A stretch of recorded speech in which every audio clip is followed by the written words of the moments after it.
You wanted the best. You've got the best podcast. The hottest podcast in the world. The Chris Voss Show, the preeminent podcast with guests so smart you may experience serious brain bleed. The CEOs, authors, thought leaders, visionaries, and motivators. Get ready. Strap yourself in. Keep your hands, arms, and legs inside the vehicle at all times, because you're about to go on a monster education roller coaster with your brain. Now, here's your host, Chris Voss. Hi, folks. It's Voss here from thechrisvossshow.com. There you go, ladies and gentlemen. There, ladies and gentlemen, that makes it official. Welcome to the big show. We certainly appreciate having you guys. As always, the Chris Voss Show is the podcast you should refer to your family and friends and neighbors and relatives. Just go door knocking on a Saturday morning like the Seventh-day Adventists or the Mormons do and pass the word around. Say, have you heard of our Lord and Savior, the Chris Voss Show podcast? Now I'm getting emails.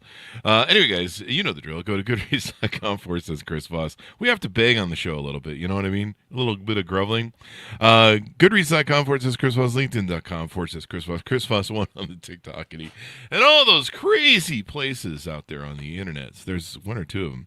Anyway, we have an exciting young man on the show. He's a multi-book author. He's going to be talking some of his amazing books in his writing and everything else. He's got 2 more books coming out after this, so it's pretty exciting. He's got a book we're going to be talking about today called The Attenuating Puritan. It came out March 1st, 2024. Robert McGuiness joins us on the show. Welcome to the show, Robert. How are you? Welcome. Pleased to be here. Pleased to have you. Honored to have you as well, sir. Anybody who's writing multiple books has got more going on than me. So give us .coms. Where do you want people to find you on the interwebs? I'm at robertmcguinnessbooks.com. You can find me there. You can also Google search my books, and they're available at Amazon and Barnes & Noble and all the common booksellers. There you go, wherever fine books are sold. So give us a little bit of background and bio on you, if you would. Tell us a synopsis of kind of your history. Well, I was born in New York, and I stayed there through high school. I graduated from Smithtown High School. After that, I moved out to the West Coast, and I was a back to the lander. And lived off the grid for a while. Unfortunately, there was an accident that took my partner and injured my infant son, forced me to move into town and to be a caregiver for the last 35 plus years now. Wow. That's mostly what I've been up to in the majority of my adult life. There you go. When did you start writing? When did you feel you were a writer? You had that knack? Well, I had always written little things down, but somewhere I had heard is that in Ireland, you couldn't really be a certified poet until you'd lived a full lifetime, because you would need to know the symbolism of the trees and the rocks and the animals and the heavens and stuff. So by the time I got to my age, I felt like I'd lived a whole lifetime already. And I always felt that I had a Zen sort of life where I didn't want to give or receive information because it wasn't accepting things the way they were. But as I got older, I realized that there's an important need to teach, and there's a need to reach out and to direct people. So after a full lifetime of observation, I thought now is the time I need to speak up and to say something. So hopefully something of value, and hopefully something that directs us in the right direction. Definitely. We need more of that. The great thing about stories and lessons, whether fiction or nonfiction, they're lessons that teach us about life, and we learn about life through them. And we learn how people survived cathartic moments. We learn we're not alone. So let's talk about your new book, your latest book there, The Attenuating Puritan. Give us an overview of what's inside this novel, if you will.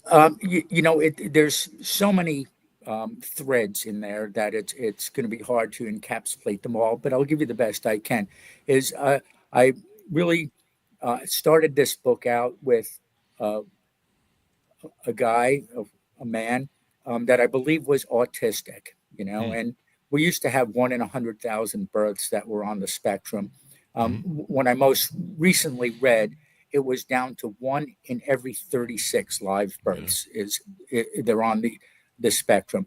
And I wanted to point that out, how the environment is connected to behavior and it's connected to spirituality. So I really wanted, I first had this vision that I was going to have the 99 percenters round up the 1% and banish them to the island of trash and inject them with the genes where they could digest the plastic and force them to eat it. And I thought that's a great story. But at the same time, here we are again, placing blame elsewhere and not willing to do the work. So Yeah. when I recreated it, I said, I need a guy that can take all the absurdity from the world, the absolute insanity.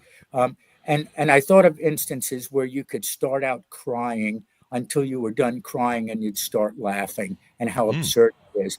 And then I thought you could take the same thing and start out laughing until you realize what you're laughing about and then start crying. And I thought that these two things are exactly what absurdity is.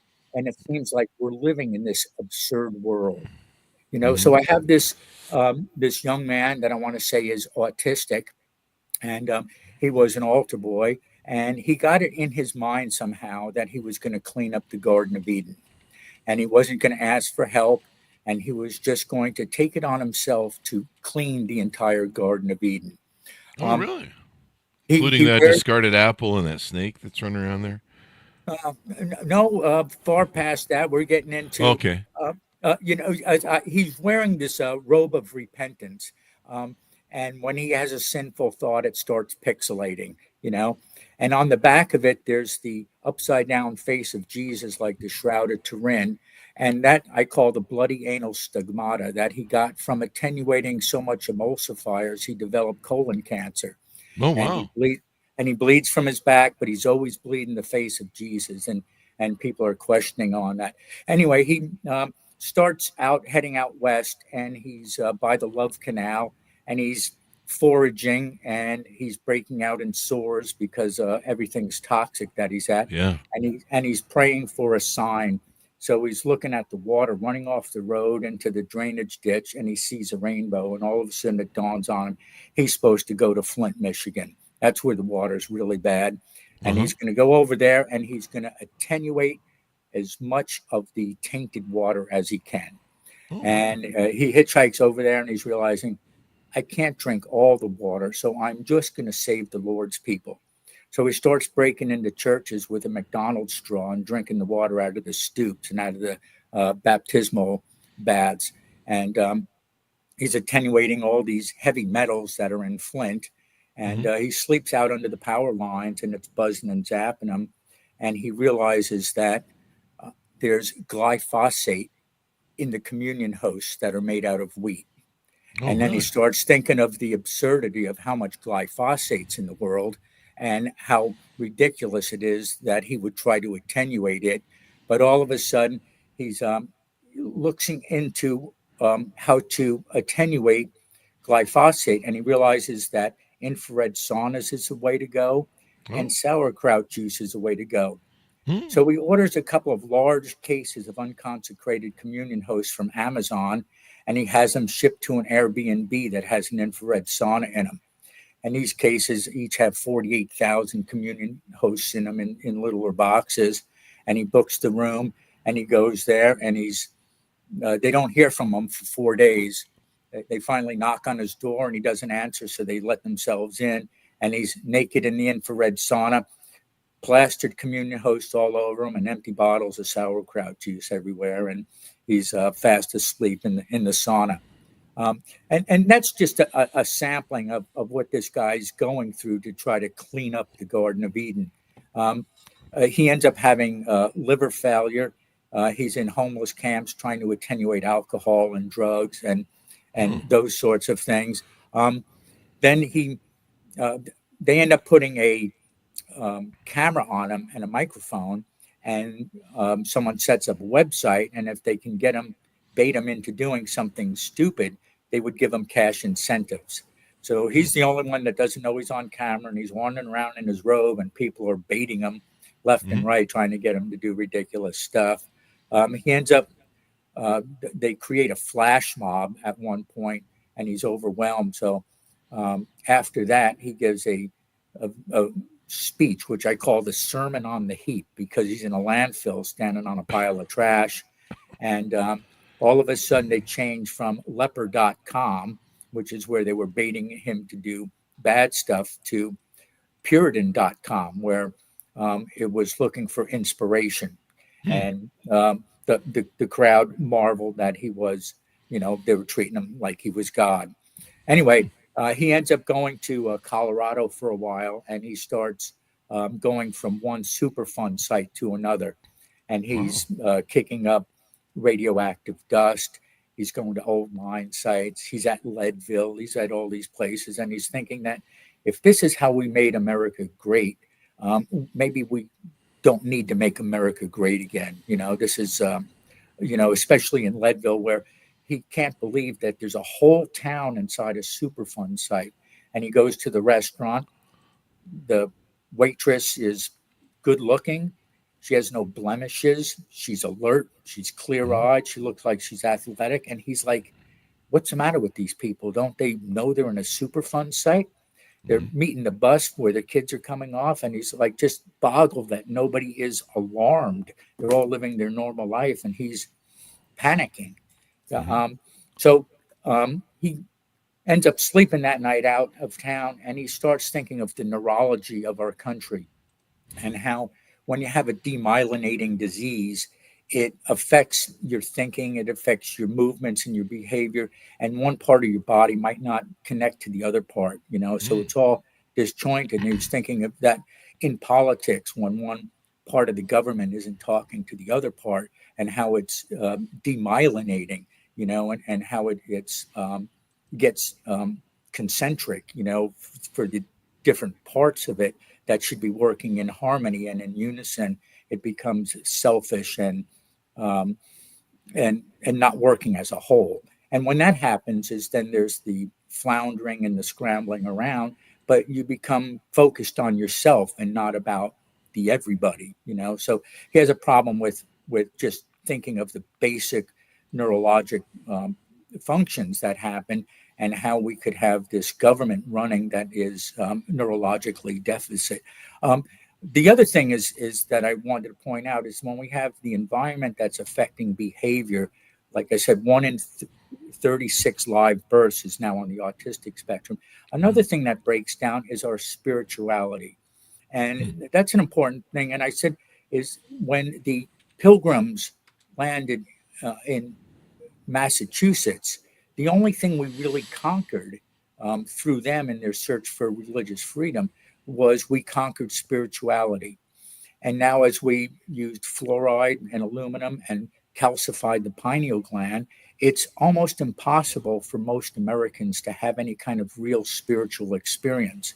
And we hear about the mega churches, we hear about people doing psychedelic drugs and mushrooms and all those things, but none of those are really spiritual, And we use the hen, what I call, is where you have to be keeping each other in line to have a sort of spiritual experience. And it's very rare that someone can go up the mountain and talk directly to God, and now you have to talk about God with other people, but you can't talk to God. And back in Israel in the day, they made practicing medicine illegal because the king thought if God is talking to an individual, if we have a doctor that can get between God and that man, then the man doesn't have to take responsibility, and he doesn't have to listen to the message that God's sending him. So it's real important that each of us have our own conversation with God. And the other part of that is we've put man on this pedestal, and we've disregarded most of the lower life forms. And it's okay to wash the dishes and to use bug spray and to rat poison and everything else. But if we held every cell that contained the DNA in it that gave us the gift of life, and I wrote that in another story where I was really wondering at what point in our evolution, if we all came from a single cell, did spirituality actually enter the program. We don't have to be cognizant of it to have the ability to be thankful that we're alive. So Yeah. when the single cell first was gifted life, was it thankful for it, and did it have spirituality at that moment? Or was spirituality not even part of it until we walked on two legs and left the primate status and became the intelligent modern man? And I really question that, because to me, every bit of DNA is sacred, even in the simplest of life forms. And the Puritan says over and over again is that respect all life, even the simplest of life forms. And it's the effort is, it's not to kill. The effort is to live and to let live. And, so he keeps saying things of that nature in the book. It's is to hold every single cell as something that is sacred. So, There you go. So what made you write this book? What was the proponent behind it? It seems like there's a lot of lessons about the environment and different things. Well, there's a lot of things. Is the environment is one, is because it's and is when I'm talking about attenuating, I'm talking about attenuating lies, talking about attenuating greed, I'm talking about attenuating power, but I'm also talking about attenuating plastics and carcinogens and drugs and to clean the Garden of Eden. One of the things that really caught my mind was reading Alexander Fraser Tytler. And he was in the 1700s. And one of the things that really dawned on me was his the cycles that democracies go through, and the people will start out in bondage under an autocrat. And then what they first get is faith. And after they get faith, they get courage. And after they have courage, they get independent and they gain their liberty. And after they gain their liberty, they get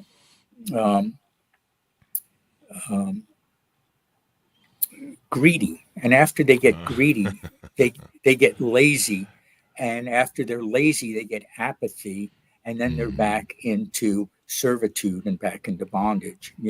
And I thought is if I created a character that was promoting faith, that maybe we could make the progress happen a little bit faster, and we could get out of the possible oncoming autocrat bondage that it seems like we're entering into now. So I really thought it's real important. The other thing is that I made it just a single person, but one of the main things that I was trying to promote was sacrifice.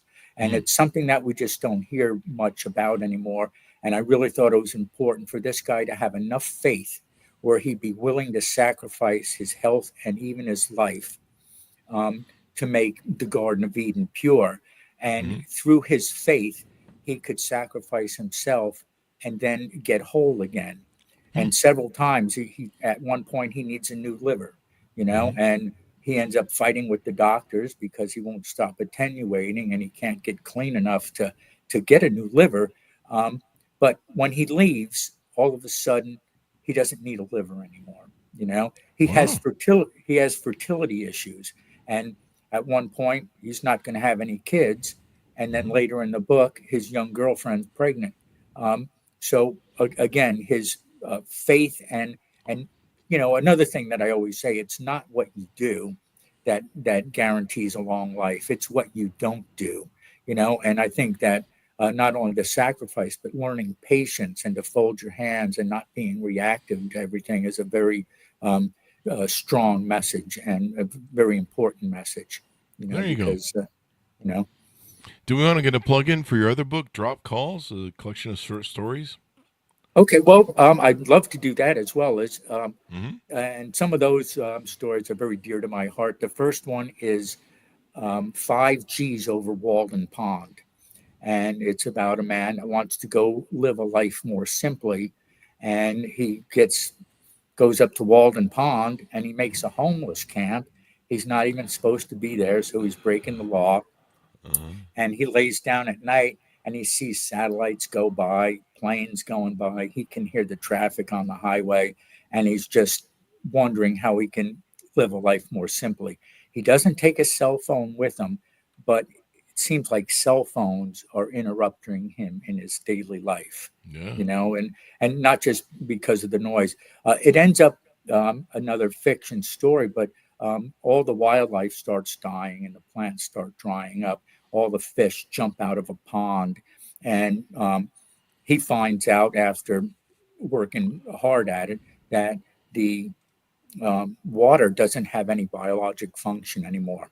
And all the hydrogens are attached at different lengths and at different angles, and there's no homogeneous sample of water, and it's not serving the living species anymore.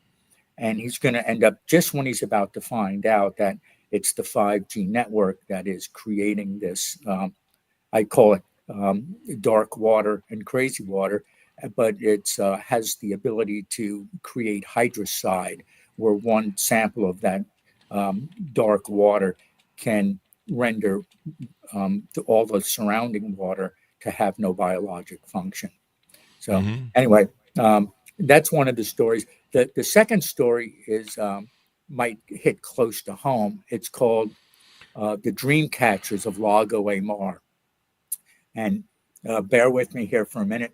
A young man goes to Wisconsin, and he ends up shooting a couple of people.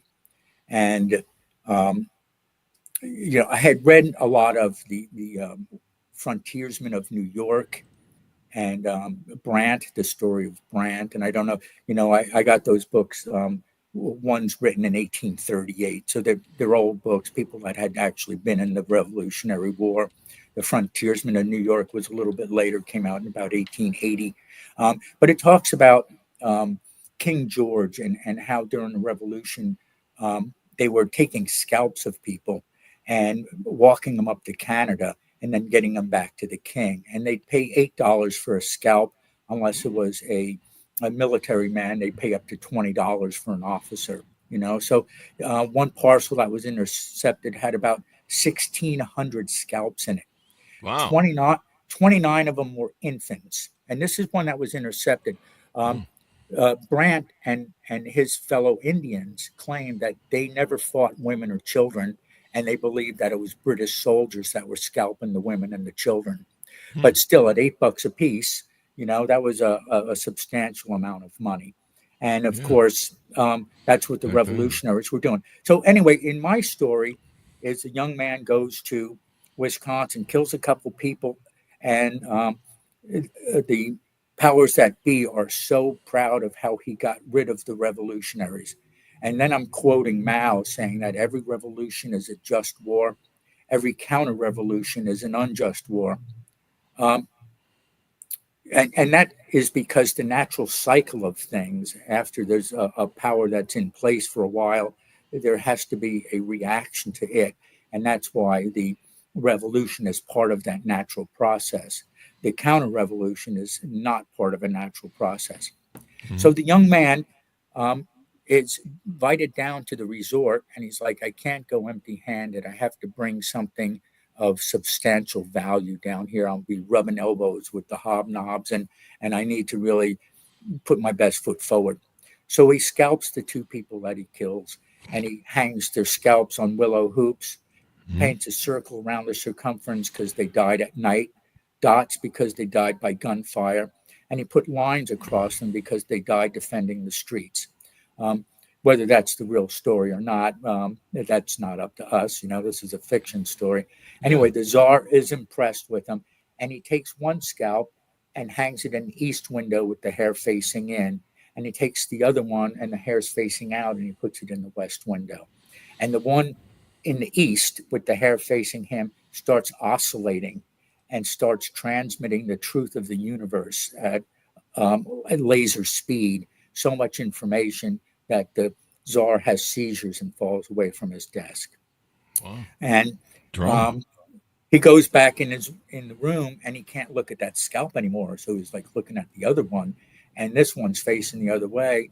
And it's one man telling his life story at talking speed, no drama, and it's comfortable. And in this, the Tsar starts having empathy for the people that he wanted to get rid of a moment ago. And all of a sudden, he's growing this empathy. And I really wanted to point out that as like King George, you have an egotist, and the egotist is afferent. All the signaling goes to him. And he's terrestrial because he's of material and he's of the earth. And he's transitory because the universe doesn't live like that. When he averts his attention to the other one, all of a sudden, he's not an egotist. He's altruistic. He's not afferent. He's efferent. And he's spreading light and love. And he's not terrestrial, but he's celestial. And in that love, he's eternal. Wow. And that to me is like the main turning point of the story, Granted, it goes on and there's other things in it, but that is really the nail that I wanted to hit home in that story. There you go. Well, lots of good stuff. What do you love about writing? What is it that motivates you? And I think you mentioned you have 2 or 3 books you're working on right now. Yeah, one of them is the sequel to The Attenuating Puritan. Okay. And at the end of the first story is him and his young wife. They go to a genetics lab, and people are blowing up chemical plants, and the world's getting crazy. But they put genes, and they work 6 months to get the Enrons and the Operons all going, and they float out to the islands of trash to eat it. And that's how he continues cleaning up the Garden of Eden. Like I told you before, is we were going to banish the wealthy out there, but I said it's better if one guy takes this on himself, So in the second one is she has a child at first, but it has so many medical problems because they've been eating plastic, and her faith is in the Puritan and not as much as his is in God. And we don't know if that's the reason or not, but the Puritan has undivided faith in God, and her faith is undivided in him, But at any rate, she ends up having placental abruption and ectopia cordis, where the heart grows outside of the chest cavity. And then it doesn't live but a couple of weeks. And then she ends up having postpartum psychosis, and she gets really, really out there with it. They have a second child, and then they have problems with that. And I'm not even going to get into that because that's for the readers for the next story. Yeah, we want to. But I really wanted to point out that it might not be a good idea to put genes in you to digest plastic. And even if you did that, a lot of the plastics wouldn't be digestible to the genes that we have. Recently, they found more than 3,600 types of plastics in the human body. Wow. And they're finding it going through the blood-brain barrier in the brain, and that's alarming, And again, I've lived a lifetime, or so I say, but it's something that we can't leave this to our children and to our grandchildren, to our great-grandchildren, because there's no future in it and there's no sustainability in it. That's true. So and that's probably the biggest motivating factor in me writing stories now. Like we said, is I lived 70 years watching us pollute and make the planet worse and worse, always thinking that somebody else is going to do it or it'll clean itself up over time. And in my life, I've watched it go from bad to worse to not even sustainable or survivable, Over at Rocky Flats, we're talking about a radiation fire that happened in the 50s, and it sprayed this cloud of radiation across, and it has a half-life of 24,000 years. Wow. And we can't go there now, but they made it a wildlife refuge. So you can go out there and look at some of the big game. But I'm thinking nobody ever did a Gleason scale study of those large games to find out how much of their DNA has been altered and how carcinogenic they are. It looks beautiful. It's green. It's placid, But when you really know what it is, it doesn't sustain life. It doesn't work, Yeah. And it's nice to just look the other way and forget about it, drive by real quick and see the elk or something, But But that's not the world we really want to give to our children. Yeah, that's not, we want to give a healthy world. So as we go out, give people your final pitch out to order up your book, where they can go to a website, maybe stay tuned for future books, et cetera, et cetera. Okay. Well, I can't say when the next ones will be out, but I'm working on them. I would say is that you can buy either of those books at Amazon.com. My publisher, Austin Macaulay, they're available there at Barnes and Noble. And you could go to RobertMcGuinnessBooks.com. And there'll be not only this interview, but there's several other interviews that I've done now that are available. And I hope you enjoy the read, and I hope it makes you want to, like I said, don't react to everything, but the things that are important, the things that are going to protect life, we need to get together on and take some of this on our shoulders. There you go. Well, thank you very much, Robert, for coming on the show, and thank you for sharing your wonderful writing and novels, et cetera, et cetera. Thank you, Chris, for having me. Totally a pleasure. Really appreciate Thank you. it. Folks, order of the book where refined books are sold. It's called The Attenuating Puritan, out March 1st, 2024 by Robert McGuiness. Watch for his future forthcoming books. As always, folks, thanks for tuning in. Go to goodreads.com/Chris Voss, linkedin.com/Chris Voss, Chris Voss 1 on the TikTok, and all those crazy places in it. Be good to each other. Stay safe. We'll see you next time. And that should